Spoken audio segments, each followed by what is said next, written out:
मेरा नाम विनीत कुमार है, बसंतापुर और तहसील लहरपुर का रहने वाला हूँ। हमारे गांव के 100 मीटर की दूरी पर शारदा नदी बहती है। सन 2019 में हमारे गांव में सरकार के द्वारा 12 करोड़ 1 लाख की परियोजना पास हुई थी।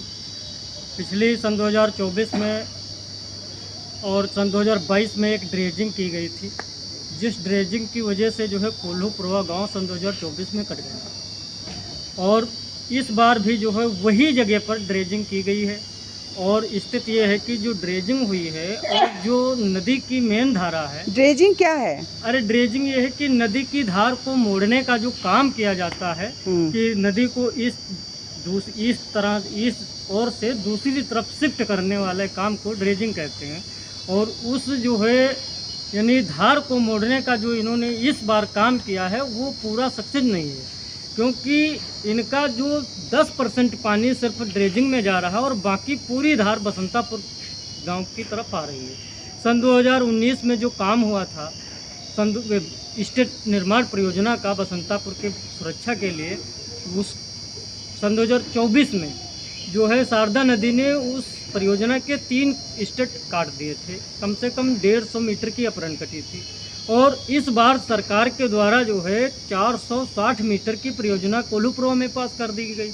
अब ऊपर जो है एक परियोजना है बसंतापुर की और उसके 150 मीटर के बाद जो है लगभग 150-200 मीटर के बाद जो है कोल्हूपुरवा की जो है परियोजना बन गई।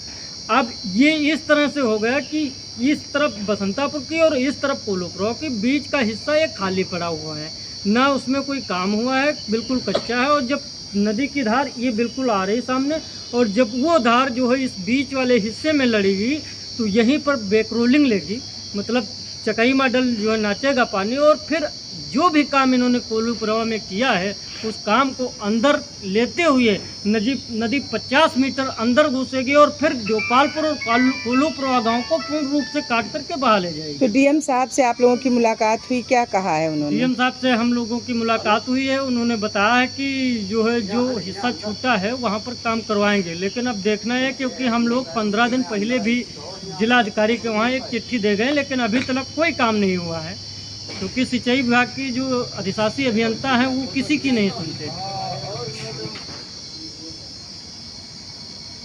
तो अगर कोई काम नहीं होता है तो आप लोग क्या स्थिति होगी? काम यदि नहीं होगी तो हम लोग फिर जो है आंदोलन के लिए बाध्य होंगे।